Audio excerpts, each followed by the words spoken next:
Hello, everyone, and welcome to the webinar. On behalf of the National Career Development Association, welcome to the NCDA webinar series. Thanks for being here for this session titled Advocacy in Action, How New Legislation Will Transform Career Development. I'm Melissa Venable, NCDA Director of Professional Development, and I want to share just a couple tips before we get started. During the webinar, please keep your microphone muted. You can use the chat for questions, and we'll probably have some time at the end for question and answer as well. And we are recording the webinar, so the recording link will be posted on the NCDA website and YouTube channel after the session, and I will also email a link to the recording to everyone who's registered. This program is approved for 1 hour of continuing education credit, and if you're an NCDA member, this will automatically be added to your record. At this time, please welcome today's speakers, Shelby McIntyre and Elle O'Flaherty, co-chairs of NCDA's Government Relations Committee. Thank you both for being here. Thank you so much for having us. Thank you everyone for taking time on your morning or afternoon to be here, or whatever time you're watching the recording. My name is Shelby. I am one of the co-chairs. I'm based in California, so I always am mindful of time zones. It's my morning, it's Elle's afternoon. And I am a career counselor at Pasadena City College, of course, co-chair of the NCDA Government Relations Committee. And we will be talking about a lot of topics today, but I did want to share like a personal connection. One of the reasons I'm really passionate about this work is because I see a lot of my work with clients and students being impacted by these larger systemic forces. In fact, Pasadena City College, based on a piece of legislation that the NCDA GR committee supported and endorsed, got a new women's small business center. So I actually see the impact of the work we do at my literal job. And that was like just released this week. So I'm really happy to be here to tell a little bit more about this process, this committee, and also legislation in general, how you can get involved. But let me pass it over to Elle to introduce herself. I love that so much. And that's news to me, Shelby. So Elle O'Flaherty, I'm the other co-chair. I am based in Washington, D.C., and I own Interlace Solutions, which is a coaching firm that does career coaching and also ADHD and executive coaching. So I'm particularly interested in special populations and folks with disabilities like ADHD. In my past life, I was an attorney for nearly 17 years. Most of that I spent with the federal government. So I'm particularly interested because I've been in and around government for nearly all of my career. And of course, I'm based here in DC, so it makes things a lot easier on certain fronts. Before we get started, as Melissa said, if you all would like to put your questions in the chat while Shelby is presenting, if questions pop up, I will pose them to her and vice versa. At the end, we're also going to have a Q&A time, so we can all hopefully just have a nice informal chat. But we want to make sure that we're answering questions as we go because this is a good amount of material. All right, you ready to get started, Shelby? Let's do it. So Okay. here's what we'll be covering, but I think we can just jump in. You can see that we are going to start with a shameless plug. Yes, so I'll pass that over to you, Elle. Cheap plug for the Government Relations Committee. So we are always looking for new members. We're very much hoping to tempt you into wanting to join and participate. First of all, thank you for coming to the webinar, and the fact that you're interested is wonderful.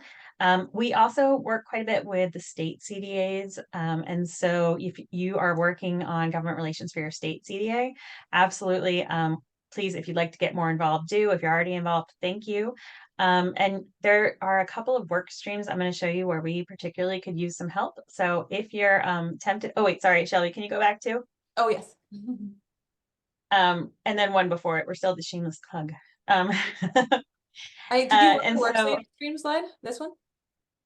No, you can go back. I'm going to get there. Sorry, everyone. This is hard when only one person can control the slides. So yes, at the end, you'll see our information. Please feel free to reach out to Shelby or I or both of us, and we would absolutely love to bring you into the fold. But first, what is this crazy committee? I don't want to brag. It's clearly the most fun committee in all of NCDA, and I won't hear otherwise. But our overall goal is to promote NCDA's legislative priorities, meaning that we help to actively advocate for new legislation, we support proposed legislation, and I'm going to go over them in just a minute, but we have 11 focus areas. And so that's what guides our work and how we know what we want to focus on. We also advocate for career development professionals. So as you'll see, some of our focus areas have to do with not just jobs and education in the workplace, but also it has to do with advocating on behalf of you all and all of NCDA's members. Shelby, if you wouldn't mind hitting the next slide for me. So here are our policy priority buckets. As you can see, we have 11 priority areas. To our knowledge, this is the first year that NCDA has had a written policy platform. It's a much longer document that we heavily boiled down to fit this adorable graphic. But yeah, that's how we're guiding things. That was based on surveys that we did with NCDA members that by we, I totally mean Shelby. And also it's based on our mission and our values and all that good stuff. So I would like to quickly go over each of these buckets to give you a better idea of what we're talking about.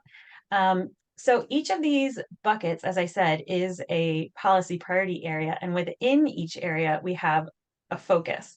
So the first area you can see here is employment opportunities and job market adaptability. And so our three focus areas under this, we are advocating for policies that create a dynamic and inclusive job market that's available for all skill levels and backgrounds.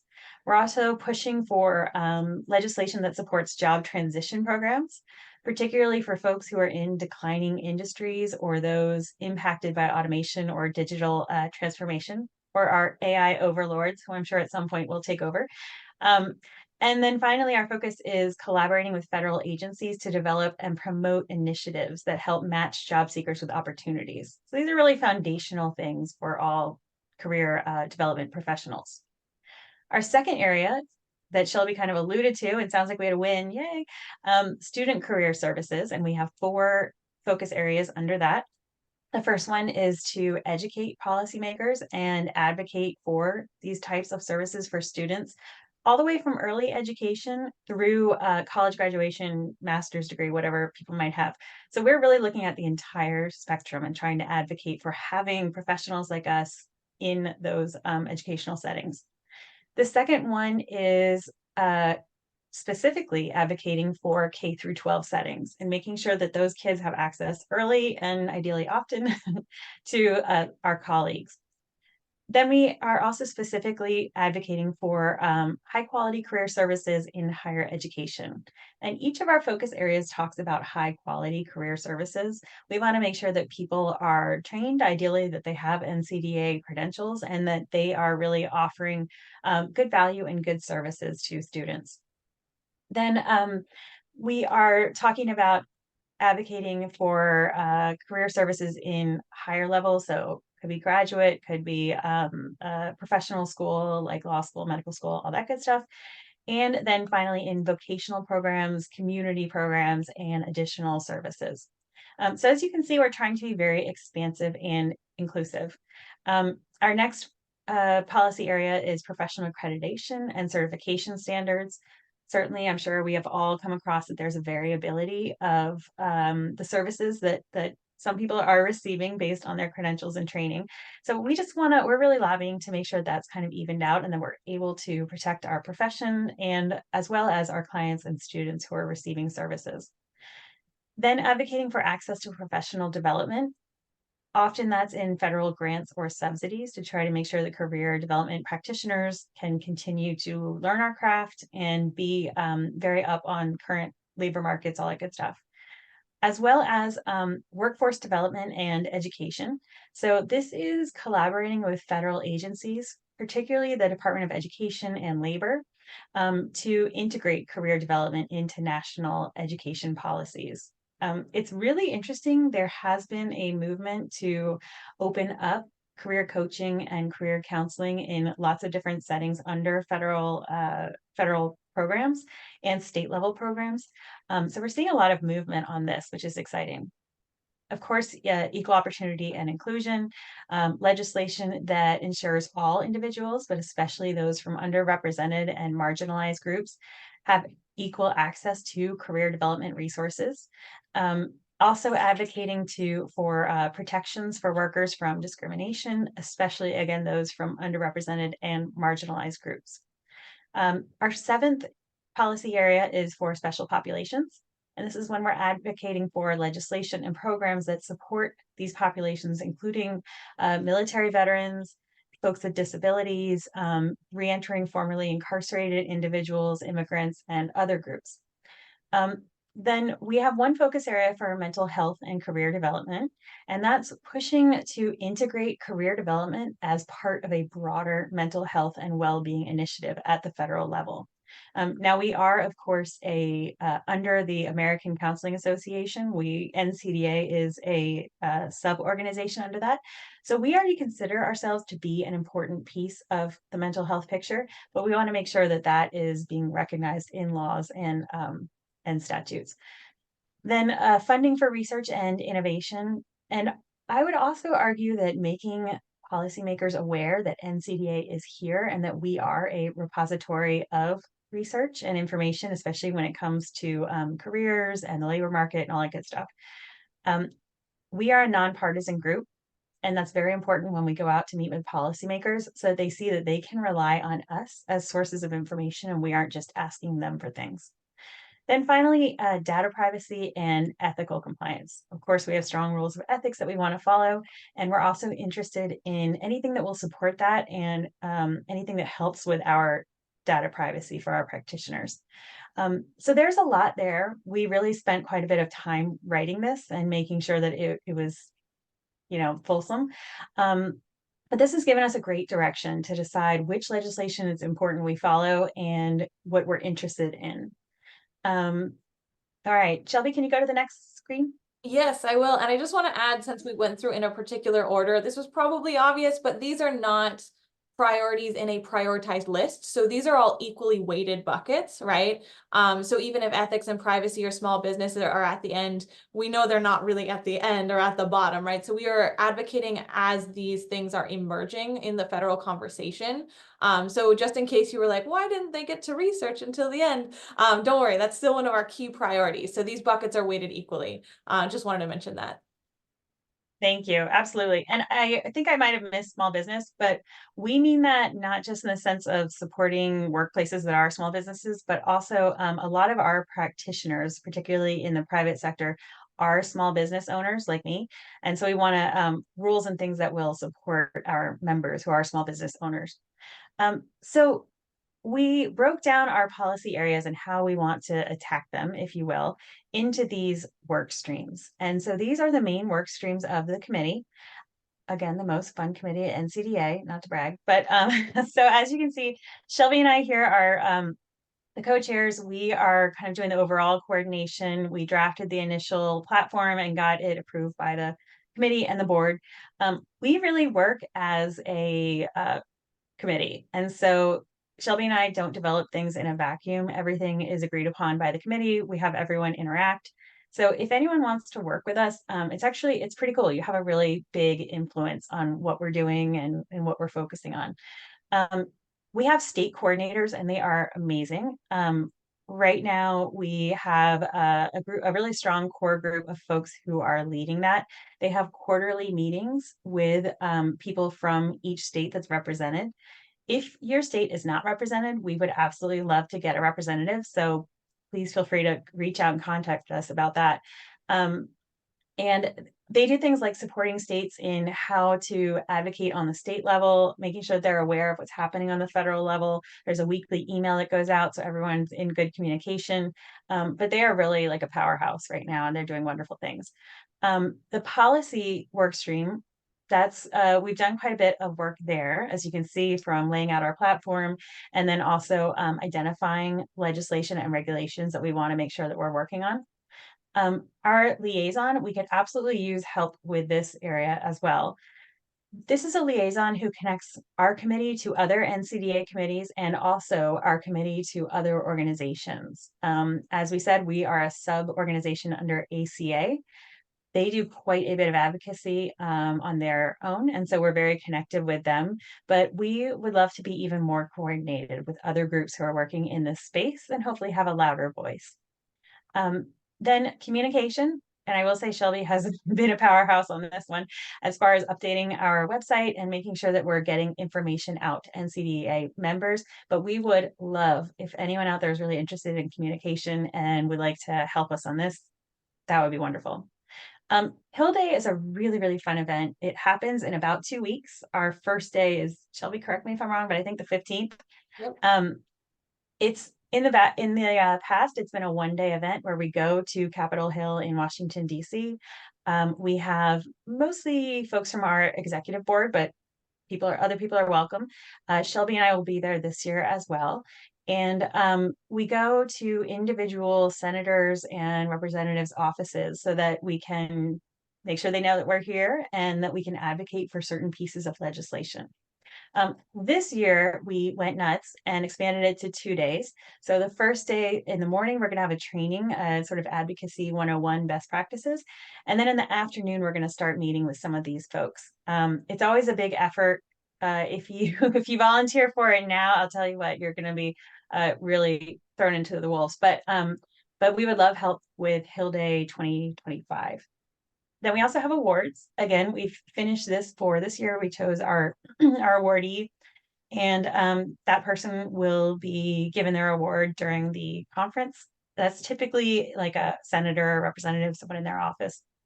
And this is just to make sure that we're noticing and building ties with people who are doing good work in our space.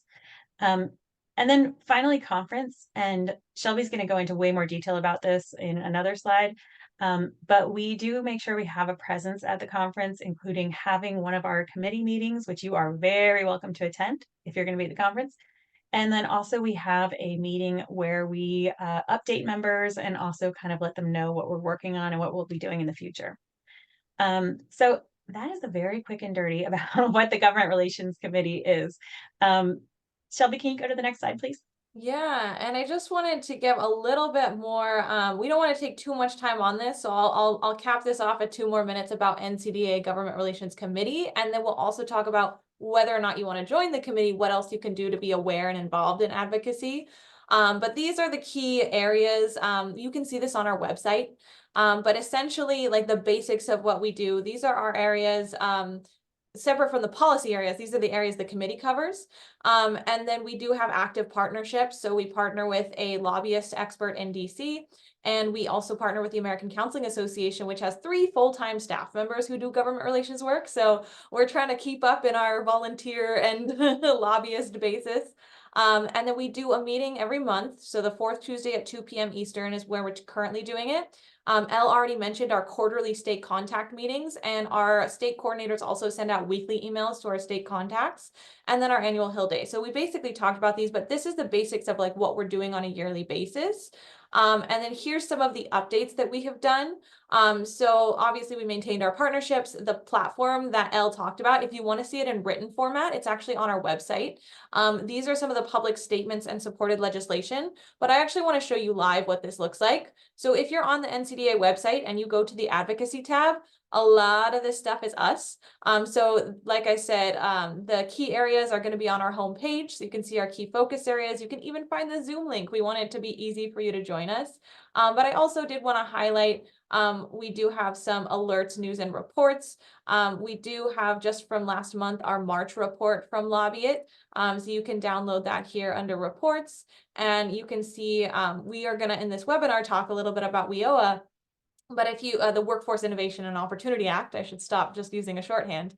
So one of the acts that impacts a lot of career practitioners, and they also covered a lot of this in the policy update that they provided us. So the House update. So you can find a lot of stuff on our websites. It is a little bit of a maze at times, so always feel free to ask us if you're struggling to find things. But here are our policy areas, the 11 buckets that Elle covered if you did want to see them in writing. So it's all out there on the website for you. So please feel free to learn more.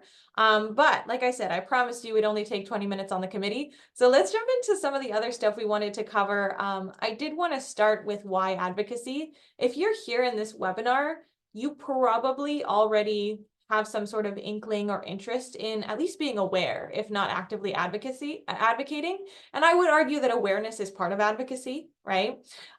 Because the laws are passed and then they're implemented, and sometimes we don't even notice they're happening until much later. If you're on the front line of awareness, you can start implementing that and taking advantage of whether it's funding or new rights that your clients have or anything like that. You can take advantage sooner. So I did want to give us a theory framework because I'm a theory nerd. So this is American Counseling Association's Advocacy Competency Framework. I just think it's such a great guide for you to self-assess what your comfort level is, what you might want to expand into. So first of all, there's the level of advocacy intervention. So there's the micro level of just the work you do every day, probably with students and clients. And then there's also the macro level of the public arena, right? Federal legislation, state legislation. So you can think about where your level is, and in between, of course, being our institutions, like our communities, our schools, things like that. So you can kind of assess, where have I been advocating? Wow, I keep butchering that word. Where do I want to be advocating, and where do I want to expand to? And then there's also the extent of the client involvement. So how much am I advocating in collaboration with versus on behalf of?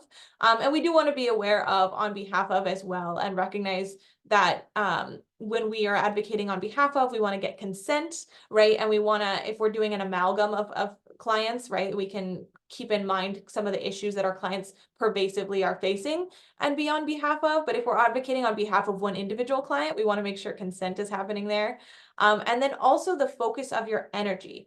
And this one's an interesting one. So am I focusing my energy more on like supporting the client, the student, the groups that are impacted by these issues? Or am I more focusing my energy at altering the system, right? That's what I think a lot of our federal policy work is trying to like impact the system, because in our day jobs, we're doing a lot of the supporting of the client through these systems. So this is where I think kind of this committee lives, is on this side. And I just think this is such an interesting graphic to start to look at. Oh yeah, I do a lot of client and student empowerment, but have I done systems advocacy, collective action? And so the NCDA GR committee is just a method to jump into that. And this is, I won't read these all, don't worry, but I just want to kind of highlight how grounded advocacy is in NCDA as a whole. It's not just our committee, right? Our code of ethics talks about, of course, our primary responsibility is promote welfare. And for me personally, that comes into, well, sometimes my client's welfare is impacted by laws and regulations. So that's where advocacy comes in.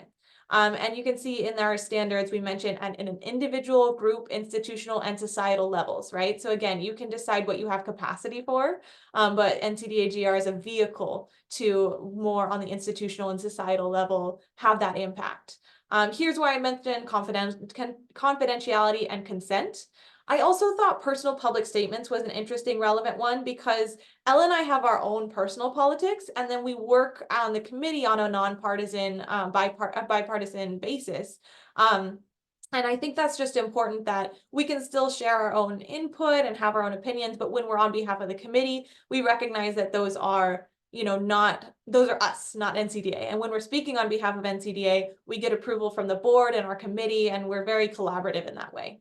And then this was just a fun one, conflicts between laws and ethics. I don't know, like I said, I'm a theory nerd. I thought this was interesting. It talks about how we approach things if there's a conflict with the law, and how, you know, part of that is updating federal legislation, right? So feel free to chat with me later about ethics, but otherwise I will move on, because I really want, again, I want this piece to be inviting you to really self-assess. How much do I have capacity for? And also, what do I feel is my personal and professional responsibility when it comes to advocacy? You might be just really wonderful of a practitioner and do so much work at client empowerment and student empowerment that you don't feel the need to go beyond and do some of that systemic level intervention. And that is perfectly acceptable. But for me personally, I start to feel powerless when I start helping clients one at a time. And I'm like, wouldn't it be better if, you know, we did have, for example, pathways to citizenship for our undocumented students? Now, obviously, you know, that falls into the special populations bucket. It's nothing that's at the top of the radar right now, because we're trying to get Workforce Innovation and Opportunity Act passed, but it's still in the back of my personal mind as, oh, maybe when this comes up, I have some student stories to promote and why we might be able to advocate for this direction, right? So again, that's where we're kind of varying the line about what impacts our work personally, how we can leverage that in terms of advocacy, and also how we can collaborate as a committee to determine what is within our scope of practice, and our scope of advocacy as well. And so what I want you all to start to think about is, where am I at on this spectrum of civic engagement and advocacy? Am I just at the awareness phase? And I say just, but I don't mean to minimize it, because again, awareness is advocacy. So if you're watching local news or reading the latest in maybe your community, your state level, or your national, federal level policy, you're probably doing more than a lot of other practitioners. And I think it's worth giving yourself credit for that, and also recognizing that that is advocacy. And civic learning, engaging in education about the legislative process. Guess what? That's what we're doing today. Elle's going to talk about how a bill becomes a law, and that awareness is part of how we do advocate. So that's all just awareness. And then there's also the actions you all take. So if you vote, if you write your representatives, if you volunteer, if you write op-ed pieces about the issues your clients face and advocate for, whether it be funding or removal of a systemic barrier or additional awareness of an issue. Those are the kind of things that are individual advocacy that can make a huge difference. And then there's collective advocacy and collective action. This is where, you might see us mobilize folks to write their representatives if there's a contentious issue where that would be necessary. Or you might see us write a public statement on behalf of NCDA, which we've done 2 of those this year. So, we might be doing something like that and getting support again from our committee and from our board. You can also do this at your institution level with peer, student, or client groups in advocacy. So you can also think about, maybe I'll just start a Civic Sundays advocacy group in my local community of career counselors or career coaches, or whatever your practitioner basis is. But there's so much potential here. So I just really invite you to look at this, self-assess where you're at, what your preference is, and maybe where there's some opportunity to expand your level of advocacy. Again, not everybody has capacity. You might just be like treading water in your life right now, and I want to fully respect that. But if you have some more time and space to do some of this, these are some of the ways in which that advocacy might look like. So speaking of, let's talk about how this all works. I was just going to play that one episode of Schoolhouse Rock for those of you who are old enough to know. But so this is the really boiled down version of how a federal legislation is passed. And so it all starts with an individual member, a senator, or a thanks, Melissa. I'm glad I'm not the only one. Or a representative who introduces a bill. This is generally done in a committee. And so there are committees that are specific to our interests. The sort of most powerful one is the Health Committee, the Health, Education, Labor, and Pensions Committee in the Senate. We tend to really focus on meeting with and growing our ties with the members on that committee because it is so important. This is also one area where we can get involved. So if we decide that something is important to us, we can propose legislation, especially to one of those members' offices. And it's a really, really powerful way to make change. And so that is something that we haven't really delved into too much, but Shelby and I are certainly interested in doing that. And if you are too, we would love to hear from you. Then the committee discusses it, and this is where they debate it. It's on the committee floor. Members of the committee sometimes will hear testimony. And if the bill is passed by the committee, then that is when the entire House or Senate might vote on it. If eventually the House and Senate pass it, and I know this is complicated, they reconcile their 2 versions. And that is kind of an interesting space where a lot of changes can be made. And if we're able to get in there during that process, it can have a huge impact. And then finally, it's sent for the president to sign or veto.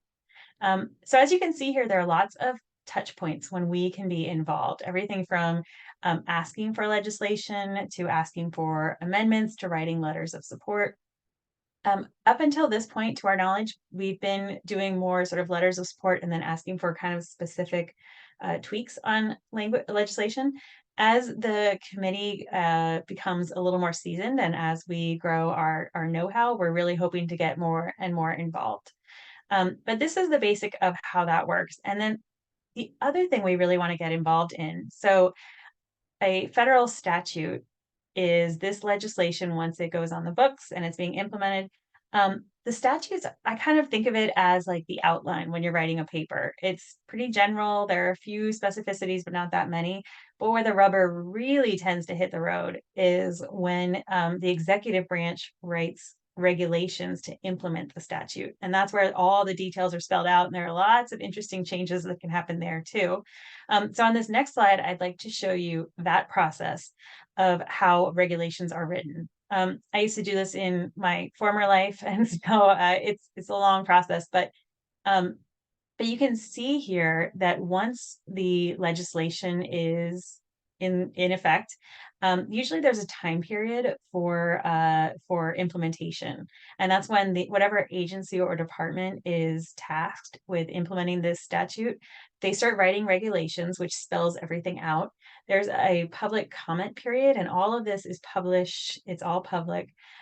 Sometimes there are hearings, and so we have the opportunity to really be quite influential if we start writing comments and attending hearings and all that good stuff. We're super interested in getting involved here. This hasn't historically been something that the committee has done, but we would like to grow our relationships with the departments of education and labor so that when they do the filling in the outline and all the details of these programs, that we can have more of a influence. Some advocacy in some organizations also includes working on the judicial side. I don't think we're quite there yet, and that would be quite a hefty lift, especially for an all-volunteer organization. But just so that you're aware that that exists. And so we are really, really in the early stages of this, but we're hoping to start building these ties soon and start making some of these public comments.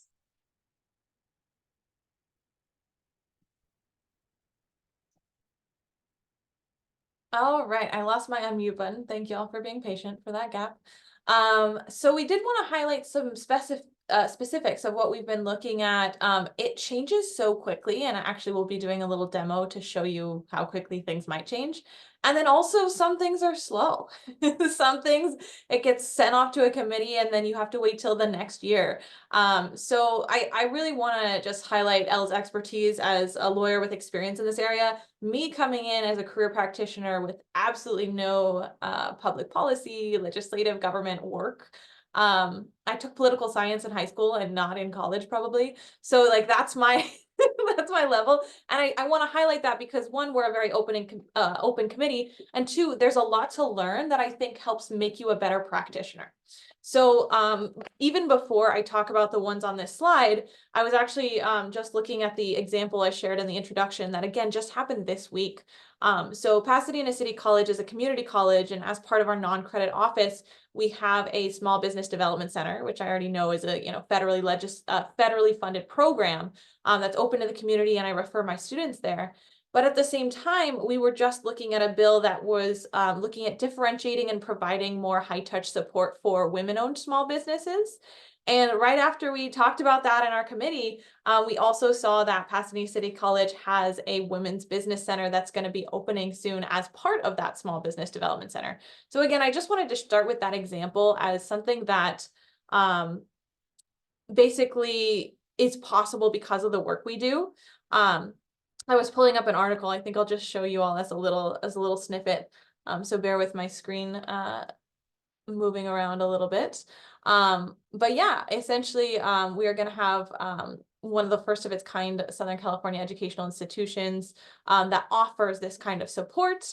And so it's just really exciting that there were only 17 across the country, and my institution was selected. And this wouldn't exist without the legislation that allocated the funding for it, right? So, and ours is the only one in a community college setting too, which I think is fun because I'm always going to advocate for community colleges.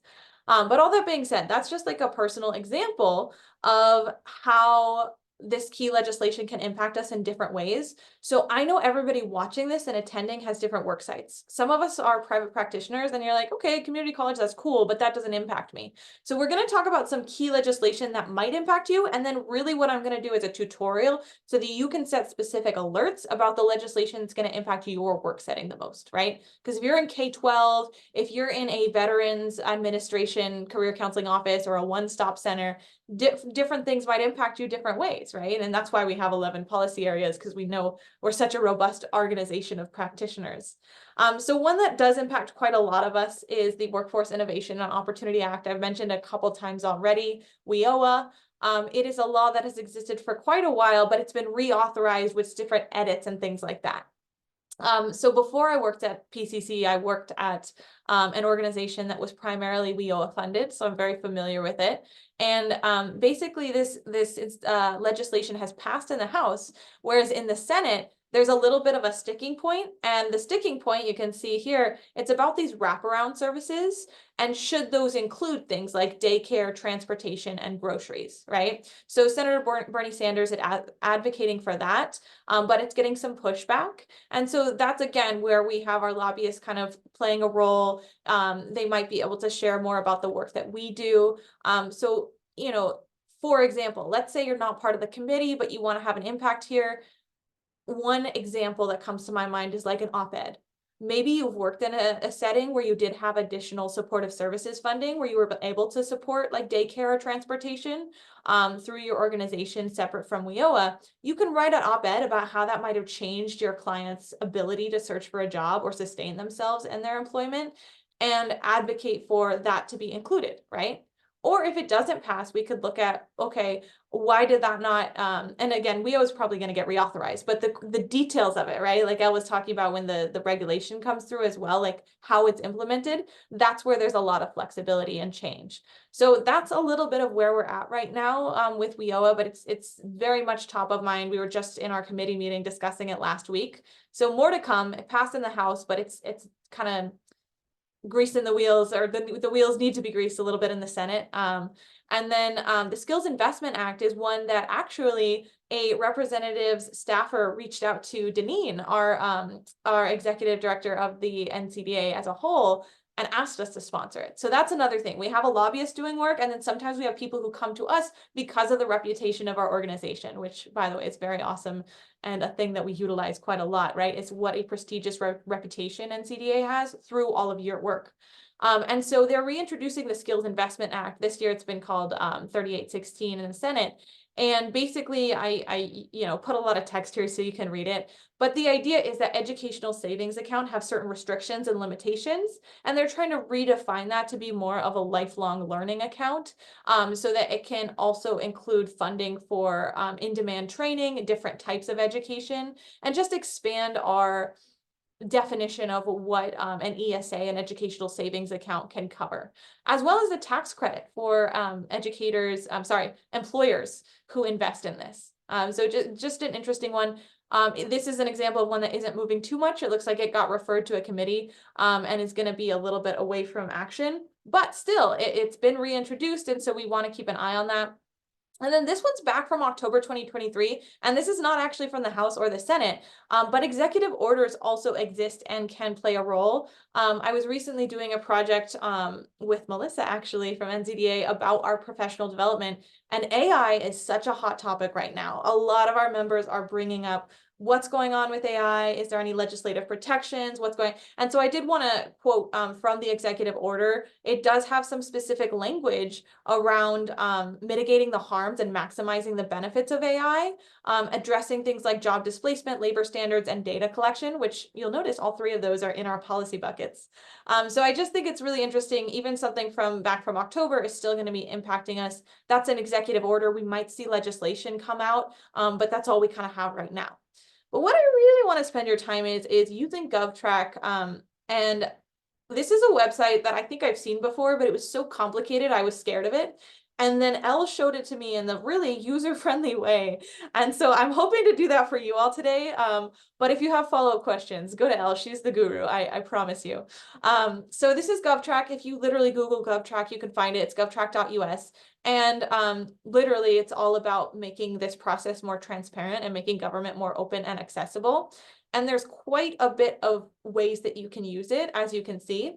So I'm going to show you, I think, 2 ways that I think are the easiest to access, because another theme that came up when I was talking to members about professional development is you're all so busy.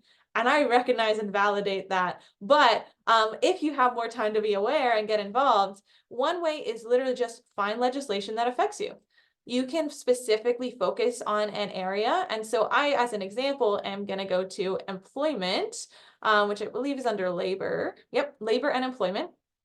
And then when I go here, I can automatically, it's loading by the way, but I can automatically track it and get email alerts, which is something Elle does, which I highly recommend.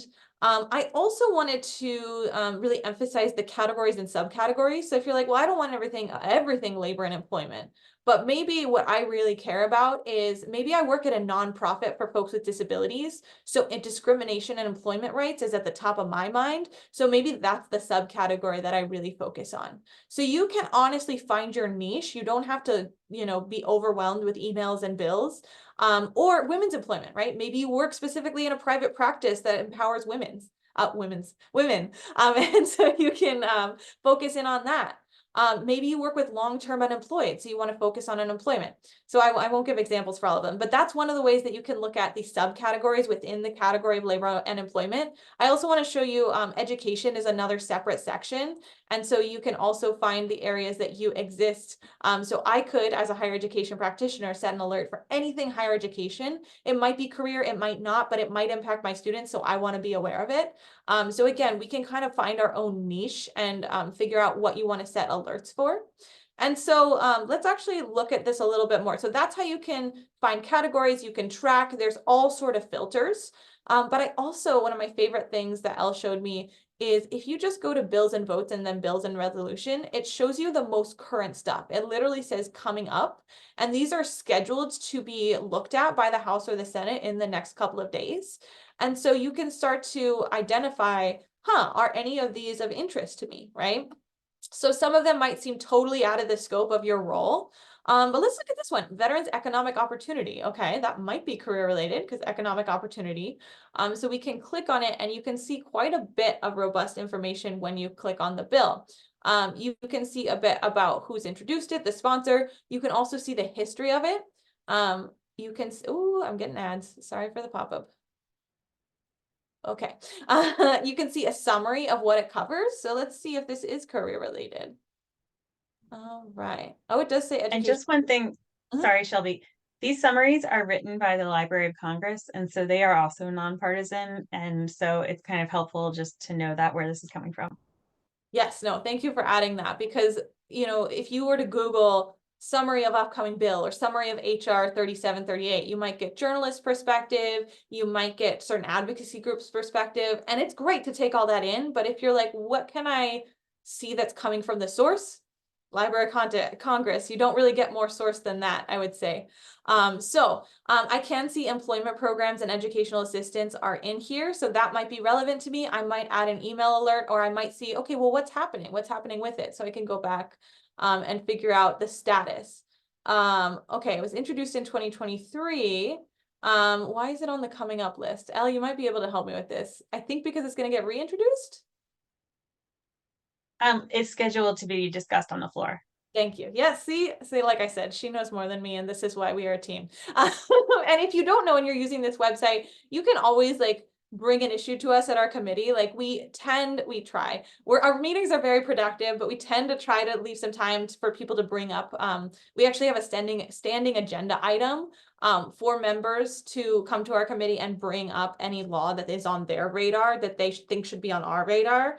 That's always a standing item on our agenda. And so you can always come to us with a piece of legislation that maybe we haven't looked at yet or something. If you can tie it to one of our 11 policy buckets, and if we could get committee and board approval, that's kind of our process. Again, just making sure we maintain that we're bipartisan for protecting NCDA status and for our credibility on the Hill, but we can still support bills that impact the things that we're passionate about.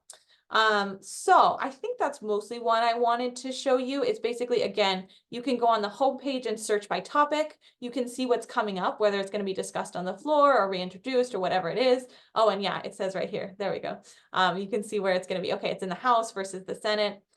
So that you is. Can also, yeah. Sorry, just to jump in.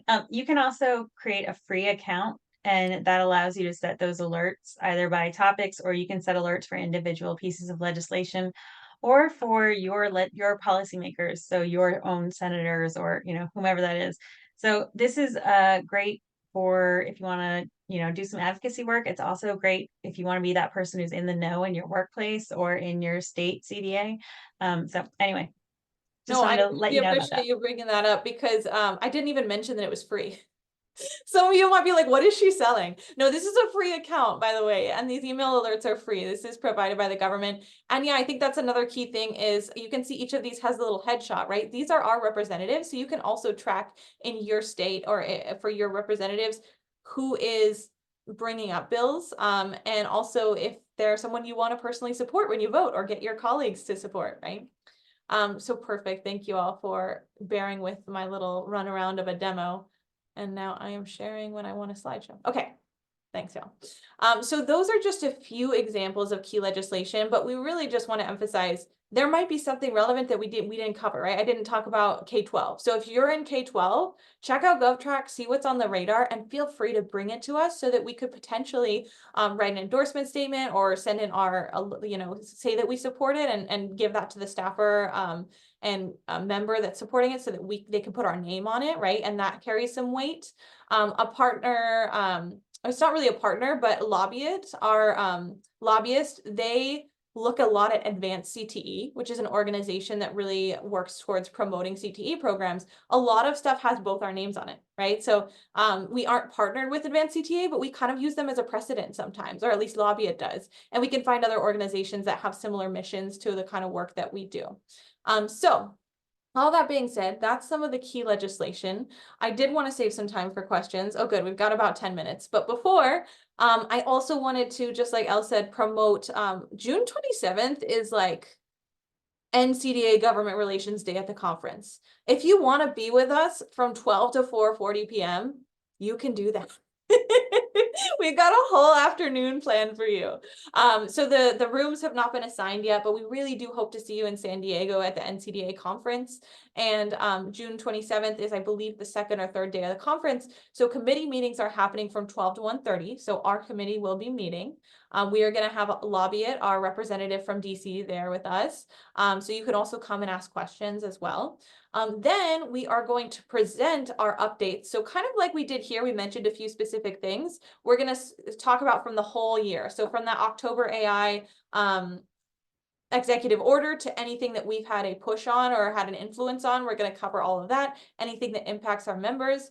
So we're going to do an overview. We are also at that session. We usually do have a member from ACA, American Counseling Association's government relation team, join us and present.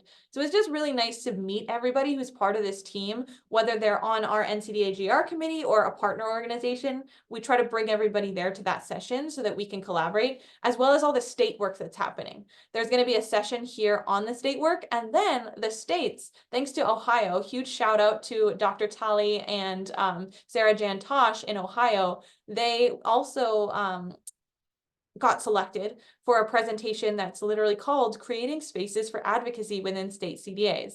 They did their own Hill Day in Ohio, and I think they just show so much of what could be done at the state level, because all of these impacts and regulations and laws happening at multiple levels at the same time, right? There's the federal level, and that of course trickles through to the state, but there might be a key issue in your state or key funding in your state that directly impacts your job or your students and clients more than the federal. So you want to kind of be aware and be taking action on both as much as you have capacity for. So please feel free to join us for any or all of these. Once again, I promise they'll be fun. We won't just be talking at you. It'll be interactive. But this is what some of the stuff that we've got planned. And then we really did want to save some time for questions. We threw a lot of information at you, and whether it's how do I get started or a question about a specific initiative or policy area, we do want to be able to answer questions. So I don't see anything in the chat yet, but I want to give people a minute to think. And before I do, Elle, did you want to cover anything else that we maybe glanced over? Just one quick shout out, as Shelby mentioned and showed on the website, there's the Zoom link for all of our committee meetings, and everyone's welcome. We're a pretty new as co-chairs. We just started this year, and so we're really open to ideas. If you have a brilliant idea or would like to suggest something, we would love that. So if you're interested, please join us. Now, Shelby, if you want to stop sharing, we would love just to have a conversation. I know there are only a few of us here. And so if you all would like to chit chat and come on camera or put something in the chat, either way, we're really, really happy to take any questions or suggestions, any comments on my necklace, anything you want to say. Hi, Amanda. Go ahead, please. And hi, because you guys, it's nice to have, when you're on that side to hear somebody else. But just saying hi. I was on the committee at one point, but it would happen during when I taught classes. So I'm happy to help out, but it never seemed to work out time-wise. So Join us. That would be great. If you need more information, feel free to email either of us or just use the Zoom link and come on. We meet on the third Tuesday of every month. yeah, so I teach classes on Tuesday, so it was always I could never make it to the meeting. So that's why I think I was off of it. But this is great work. Thank you all for what you're doing. We also have members who are very active on email, but haven't made a meeting in a little bit just because of their own schedule. Elle is, again, amazing tech guru too, and has an AI note taker. So she sends out notes and recordings of our meetings. So it's pretty easy to stay in the loop if you aren't there live. Obviously, live is nice because we get to do votes and like make sure things pass through. But we've had members who, just even the WIOA piece, we have a member who wrote up a little email about it that we talked about in the meeting, even though she wasn't there to represent it. So we do try to be inclusive as well of that, because we know one meeting a month, like that might be the one time that your kids need to be picked up, or that, you have that class. So we do have some members who contribute kind of, I guess I would say offline, or like through email collaboration and through keeping up with our resources. Again, it's hard to find a day and time that works for everybody. But thank you for sharing that, Amanda. It's really nice to see you.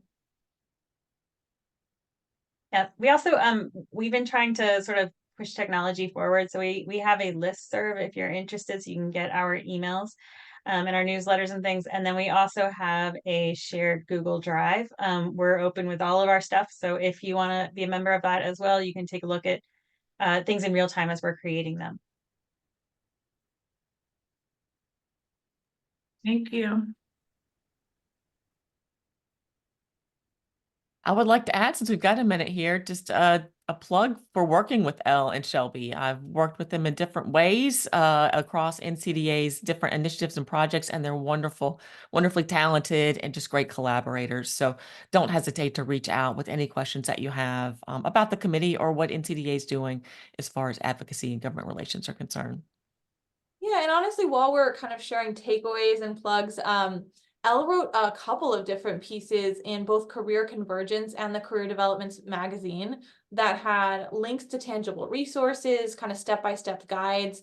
So whether you go through and find that, or you want to reach out to us for support, there's lots of ways. Again, I think that's the main underscore theme we want to send in this webinar, is there's lots of ways to get involved. It doesn't have to be our committee, though that's the easiest and best way. But again, it could be individual work that you could do. It could start with awareness. And it starts today with you being here. So thank you. Mm-hmm. And we only had to pay Melissa $20 for those kind words. So thank you. It was worth it. And I'm really glad I'm seeing in the chat, people said they learned some valuable information. So I'm really glad. Thank you for being here. All right, we've still got a few minutes. While we do, I just want to remind everybody that there will be a recording link. I will send that to everyone via email probably tomorrow, so watch for that. And then this link will also be posted on NCDA's website as well as our YouTube channel, so you can go back and take a look at the resources in the demo again. And I will include the links that were shared during this session in that email. So thank you all for being here. Thank you to our presenters for sharing your time and expertise. We're excited to hear more about Hill Day coming up in just a couple of weeks. Thank you all for being here as attendees as well. Thanks, everyone. I didn't mean to cut you off, Elle, if you want to add something there. Nope, just saying thanks also. This is really fun. Thanks for inviting us again, Melissa. Oh, so glad to have you all. Come back again soon. We'll have another one, another update, perhaps next year. Well, we'll see how we survive Hill Day. It's going to be great.